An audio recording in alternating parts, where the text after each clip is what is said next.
Oh man, it has been a minute. I missed a lot. We got some talking to do. Captain America Brave New World. To call Captain America Brave New World one of the worst Marvel movies is a little crazy to me. I'd definitely rather watch this over these movies. But is it amazing? No. I think it's okay. I tolerated it. So as many said, this is basically a soft Hulk sequel. Basically, you can't really watch this movie without knowing what happens in The Incredible Hulk. But the weird part is that it's not a Hulk movie. You could literally take out Captain America and just put Bruce Banner and the story wouldn't change at all. But I do like that they finally followed up on that movie, because for the longest, they just didn't make another Hulk movie. I always wondered what a follow-up for that movie would look like. There was some things I did not like how dumb this movie treated the audience. I know Marvel hasn't been the best in some movies in recent years, and maybe not everybody remembers movies that are 10 years old. I mean, but damn, at the beginning, it just felt like they were summarizing the Infinity Saga. I thought the action was really good. Sam Wilson was going crazy with the shield. And the Red Hulk and Cap fight was very cool, but I just wish it was a little longer. I would say, if this movie didn't advertise the Red Hulk in the trailers and the ads, I think I would like it much better, because the whole movie sort of acted like we didn't know Red Hulk was in it. It was supposed to be like a big reveal, but he was in all the trailers. Anthony Mackie and Harrison Ford made a great duo. I loved every minute they were on screen. They were easily, obviously the best part of the movie. But Captain America Brave New World, 6 out of 10. Your friendly neighborhood Spider-Man. When I first heard of this show, I was not excited at all. A prequel show about MCU Spidey before Civil War.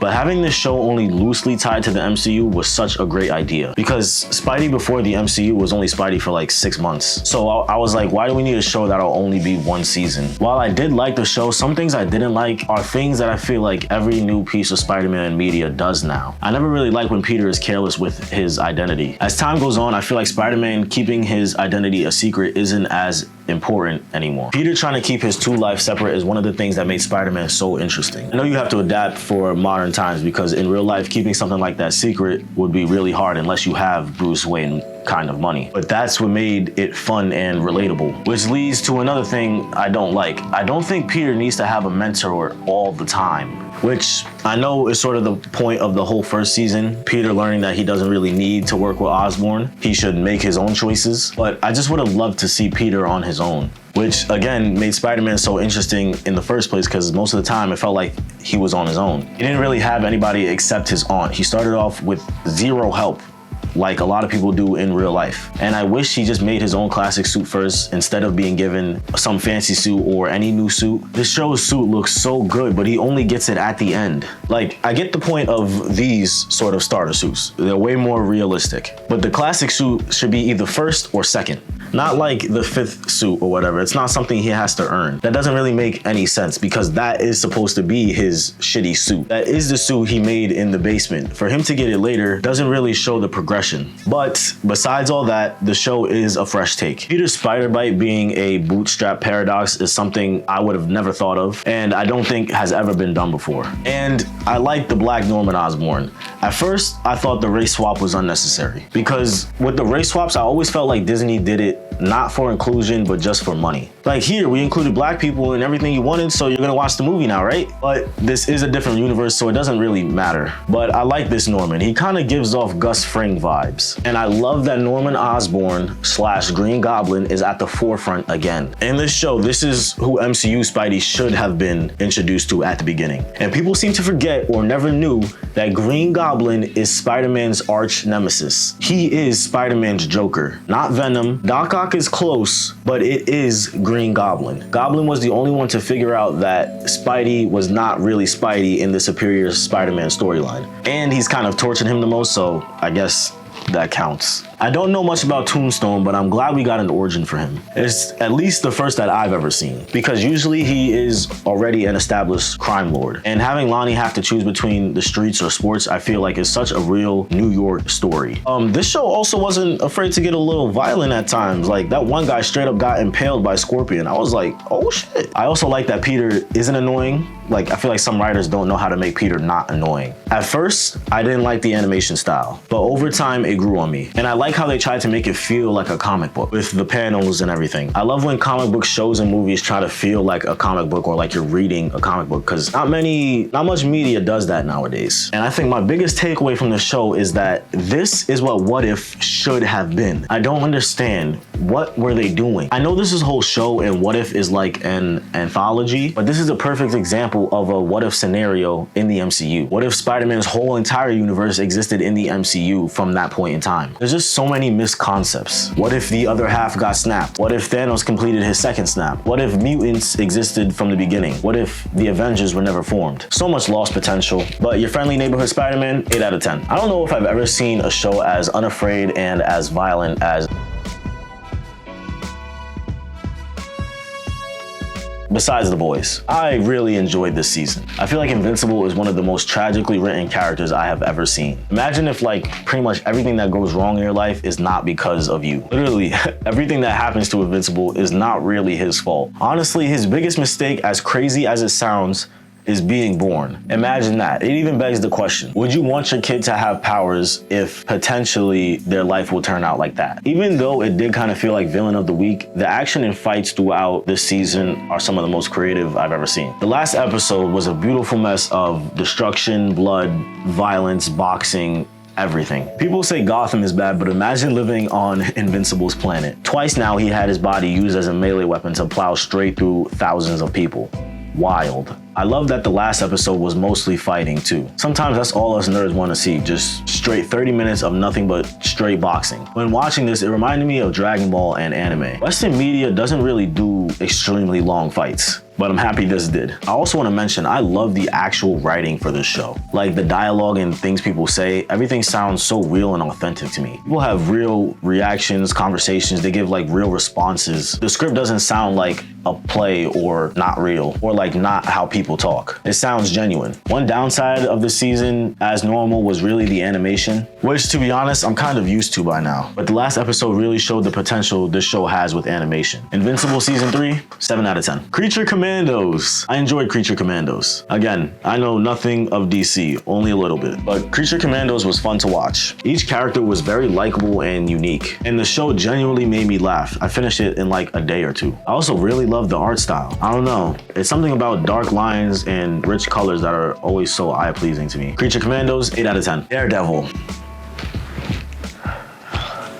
Daredevil was okay. Some episodes fell really flat and some were really good. This is easily the weakest season out of all of them. But Charlie Cox and Vincent D'Onofrio are still amazing to watch on screen. I do love the setup for a crime-infested New York. I'm really excited to see street-level heroes do their thing, even though Spider-Man has been MIA. I'm happy they took the route with Shadowland and everything, because I feel the show would have gotten repetitive. When watching in context with everything that happened in the Netflix show, you start to kind of see a cycle. Kingpin getting taken down and making a comeback. And I know this is reflected of real-life scenarios, but I'm happy to see that they went full-on Gotham City. Show did feel a bit predictable at times, like Hector Ayala's death, how Bullseye would escape jail, and a few other things I honestly can't remember. But just a lot of times I found myself reading the plot easily. Listen, Heather is some fine shit, but her character is so stupid. How do you keep Daredevil and Muse on the same level when one literally saved your life? And how do you willingly support and become a therapist for someone who is clearly not good?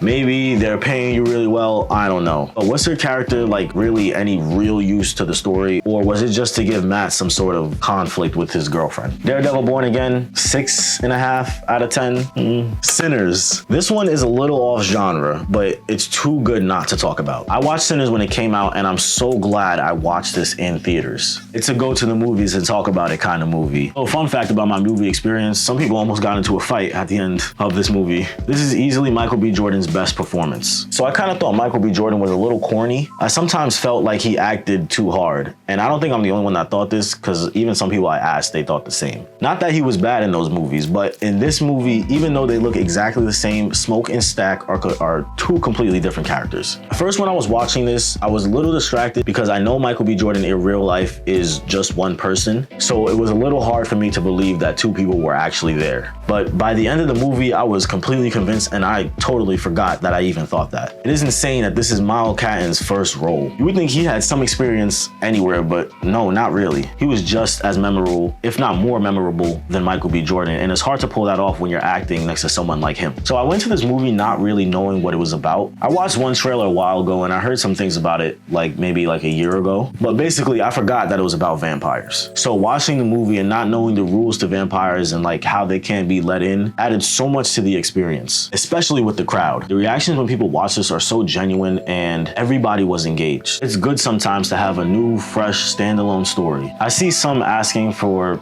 prequels and sequels. To those people, I say, shut the fuck up. Please, I get why we want prequels and sequels, but not everything needs that. You know how annoying it is to watch something and then have 15 other things get announced after it? I feel like it loses its value. The Native Americans were shown once, and I felt like that was the coolest thing. To me, there was so much mystery to them, and that single appearance was so badass to me. Like, hey, we trying to help you out, but if y'all lying, y'all are fucked. Peace out. Like, I wouldn't want a whole show about them. I mean, that would be cool, but at the same time, you kind of got what you needed just from that one appearance. They be hunting vampires and they stand on business. What else is there? And of course, this movie represents all walks of life and so many cultures. And it's not the typical, oh, white man is evil. It's more like everybody can be hurt by the same person or thing. And people aren't always what they seem, of course. Movies are good when they have you thinking about it days after. Like, one thing that I realized after, when you first see Remick, I wondered why he came in so hot from the top of the camera like he jumped off a roof or fell off of something. Well, it's because he can fucking fly. Sinners is an easy 10 out of 10. No more, no less. Thunderbolts with an asterisk. Thunderbolts wasn't bad. Definitely one of the better Marvel movies post Endgame.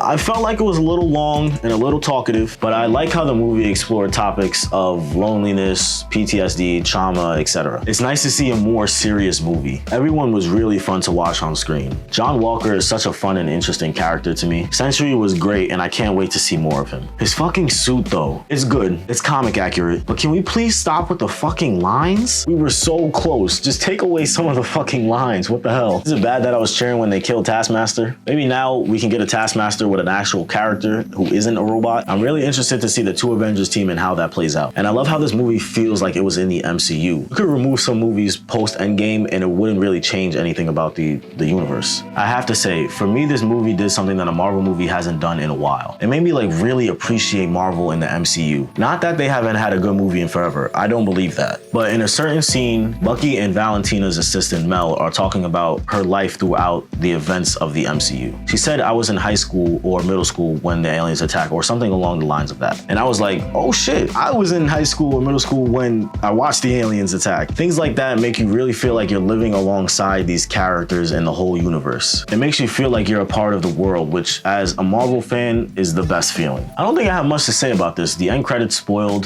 the end credit scene for me. In my opinion, I think after Endgame, Guardians of the Galaxy 3 is still the best, but this is up there. I don't know, a lot of them I haven't really rewatched, but fuck Eternals. The new Avengers, 7 out of 10. Some side notes, if this is what Doctor Doom is going to look like, you can pack that movie up. Silver Surfer should be Lakeith Stanfield. I will forever be pissed about that. Hopefully he's the main MCU version. I think I'm gonna mention that every video, that I will be pissed about Lakeith Stanfield not being Silver Surfer. Fantastic Four looks promising, but I feel the story is a little predictable. Reed Richards is probably looking for a solution to cure all of them of their conditions. He sends something out into space. That something sends off a notification or a signal. It calls her and Galactus to the planet. They have to fight. Galactus probably eats or destroys the planet, and then the Fantastic Four have to escape to a planet that is similar to theirs. That's what I think it is. Superman is going to be one of the best superhero movies in recent times. There's mad people set to return for Doomsday. I hope this is just for this movie, because I really want to see new roles for these characters. I need a whole new X-Men lineup after this, with a proper Cyclops. Speaking of X-Men, since the start of this year, I've been reading so much X-Men. Not everything, but a lot. Right now, I'm reading Krakoa. The Decimation era was fire to me, and I plan to make a video discussing everything X-Men. And Cyclops is easily one of my top superheroes. He might actually be my favorite. I've been meaning to make this video for the longest. I wrote most of these reviews after what I watched came out, but more and more things kept coming out, so I kept adding on. I have a lot of ideas for videos, some soccer videos, some X-Men videos, some more reviews definitely on the way. And again, I do have a gaming channel that I'm trying to upload on there, so go check that out. And check out my Instagram where I do photography. Peace out. I'll be popping. Sparkles and jumping. VIP, my collection, royalty looking sexy.